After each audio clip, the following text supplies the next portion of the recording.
قناة جديدة ظهرت على القمر الصناعي النيلسات. أهلا بكم متابعي قناة محمد تيوب لأحدث الترددات على القمر الصناعي النيلسات.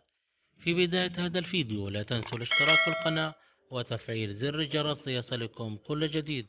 موضوع حلقتنا اليوم ظهور قناة جديدة على القمر الصناعي النيلسات. تابعوا معنا لنهاية هذا الفيديو لنتعرف على هذه القناة وطريقة إدخال التردد. من زر المنيو بالريموت تظهر معنا قائمة التركيب.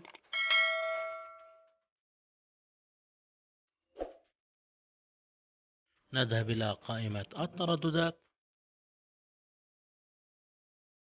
لإضافة تردد جديد على القمر الصناعي النايلسات نضغط على الزر الأحمر الموجود بالريموت ونقوم بإدخال التردد 11638 على معدل ترميز 27500 والاستقطاب أفقي وحرف الاتش، ونضغط موافق لإدخال هذا التردد. ظهرت رسالة بأن التردد موجود مسبقا. نقوم بوضع إشارة الصح أمام التردد ونضغط على الزر الأزرق الموجود بالريموت.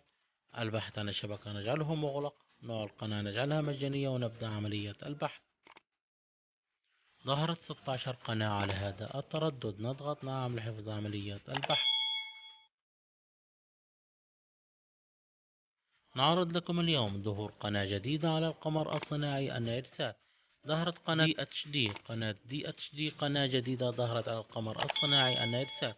شاهدوها على تردد 11638 على معدل ترميز 27500 والاستقطاب أفقي وحرف الاتش. شكرا على المشاهدة والمتابعة. لا تنسوا الإعجاب بالفيديو والاشتراك بالقناة وتفعيل زر الجرس ليصلكم كل جديد. والسلام عليكم ورحمة الله وبركاته.